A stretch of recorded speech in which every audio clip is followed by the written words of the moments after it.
O Tanjobi omedetou gozaimasu. Isto é japonês para parabéns. O Observador faz 12 anos e, em vez de bolo, oferecemos uma visita ao Japão com a Pinto Lopes Viagens. Assine por apenas 39,90€ e habilite-se a ganhar. 12 anos a escrutinar o poder, 12 mil quilómetros para celebrar. Assine hoje em observador.pt. Arigatou. Continente.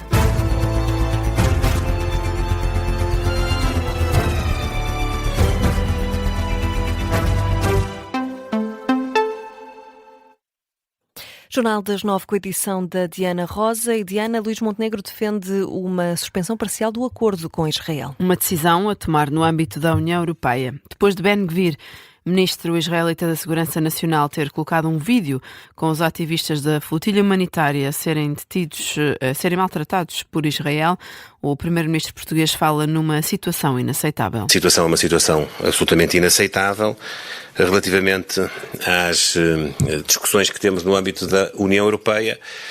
Portugal já tem manifestado a sua disponibilidade para uma suspensão parcial do acordo com Israel e veremos nos próximos encontros se há alguma evolução nesse domínio.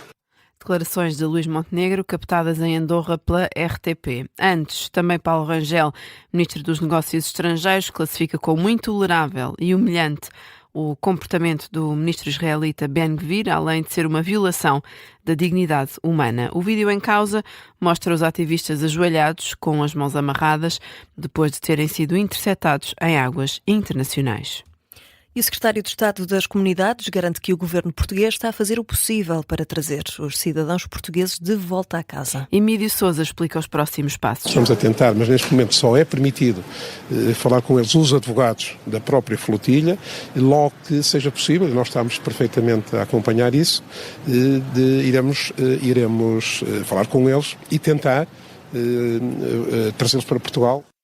Emílio Sousa, secretário de Estado das Comunidades, num registro da RTP. Ben-Gvir já foi alvo de críticas de vários países da Europa e fora da Europa, além de ter levado uma reprimenda de Benjamin Netanyahu, que assegura que a forma de atuação do ministro da Segurança Nacional israelita foge aos valores e normas do país, ainda que defenda a detenção dos ativistas. Depois de Canadá, Espanha, Países Baixos, França e Itália, também a Alemanha repudia o vídeo publicado. Fala num tratamento totalmente inaceitável e incompatível com os valores básicos dos países europeus. Os embaixadores israelitas estão a ser chamados para prestar explicações. E Diana, o Irão está a examinar a proposta de paz dos Estados Unidos. É o que afirma o ministro iraniano dos Negócios Estrangeiros, citado pela norte-americana CBS. O responsável assegura que a presença do ministro paquistanês da Administração Interna no Irão serve para facilitar a troca de mensagens entre Teherão e Washington. Acrescenta que um dos pontos por parte do Irão inclui o descongelamento dos ativos iranianos e o fim do bloqueio norte-americano aos portos do país, uma proposta que já tinha sido apresentada. E seguimos com a proposta de reforma laboral. O PS acusa o governo de utilizar a alteração ao regime da amamentação como uma tática negocial, depois do Executivo ter reintroduzido novas exigências de comprovativos médicos e limites temporais. O governo regressa à versão que defende novas regras para a licença de amamentação, depois da polémica da negociação falhada em sede de concertação social.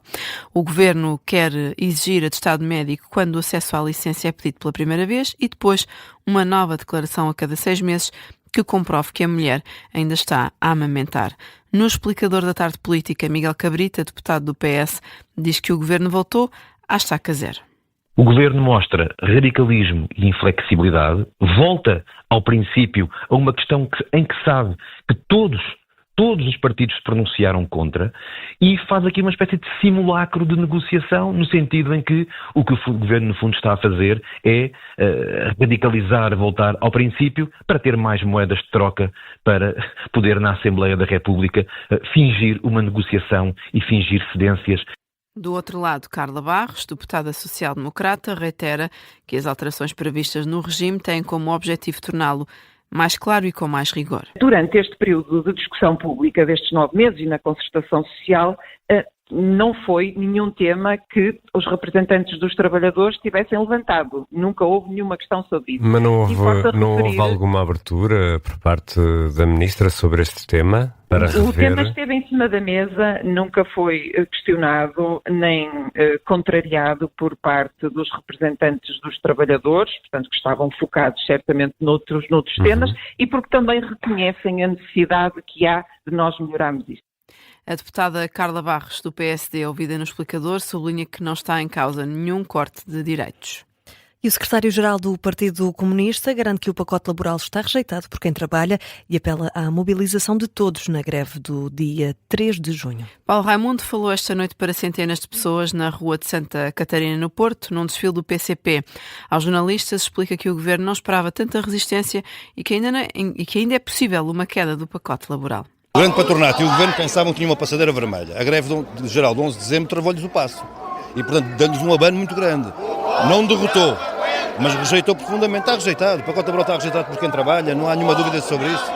E, portanto, agora a greve geral dia 3 de junho, para a qual estão convocados todos os trabalhadores, os que fizeram greve ao 12, ao 11 de dezembro, os que não fizeram, os sindicalizados, os não sindicalizados, os mais novos e os mais velhos, têm todas razões acrescidas para voltar à rua e para voltar à luta.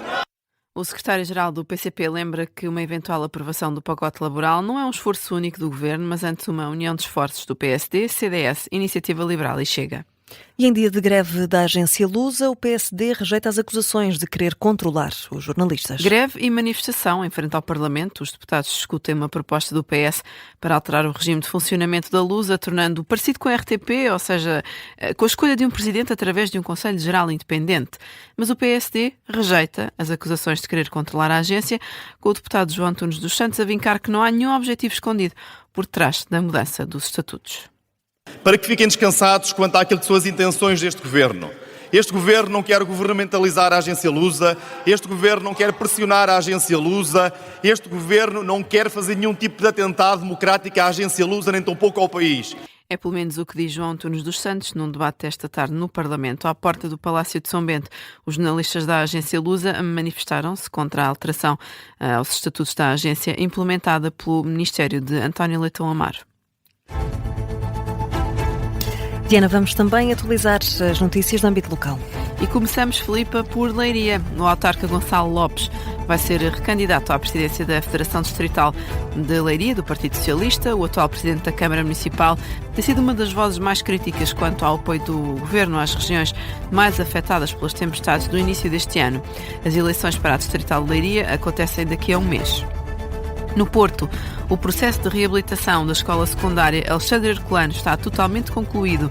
O término dos arranjos exteriores encerra um ciclo de intervenções num monumento de interesse público, é o que se pode ler no site da Câmara Municipal. A escola tem agora um campo de jogos coberto, novos espaços no perímetro escolar, a prática desportiva e as atividades ao ar livre foram as principais preocupações deste projeto. Em Ovar, o Governo deu luz verde às expropriações para as obras da Linha do Norte. Em causa, mais de 130 parcelas de terreno necessárias para concretizar a modernização da linha férrea. O despacho já foi publicado em Diário da República. Santarém é o sítio escolhido pela Associação dos Radioamadores do Ribatejo para acolher o Encontro Nacional. O evento está agendado para o dia 13 de junho, no Jardim da Liberdade. Os entusiastas de rádio podem contar com demonstrações, sessões de perguntas e respostas, bem como a apresentação de vários projetos. Em Loures, o Parque Adão Barata volta a receber a Feira de Artes ambulante. Artistas visuais e público em geral celebram a criação artística. No sábado, as portas abrem às 2 da tarde. No domingo, o evento começa mais cedo, às 10 da manhã. A entrada é gratuita. Fechamos, Filipe, no Seixal. Sexta-feira, a Quinta da Fidalga acolhe a iniciativa Emendas Saudáveis com receitas antigas. É uma iniciativa que faz parte do programa Maio Social e é sobretudo um espaço de partilha intergeracional. A mostra gastronómica conta com contributos de 9 associações de reformados, pensionistas e idosos do concelho. Vão ser responsáveis pela confecção de uma refeição completa, composta por uma sopa, um prato principal, uma sobremesa e ainda uma bebida. Filipe. Uma ótima Quem maneira melhor de do fechar. que os mais velhos para cozinhar uma boa refeição? Sem dúvida, é ótima maneira de fechar este jornal das 9, teve edição da Tina Rosa.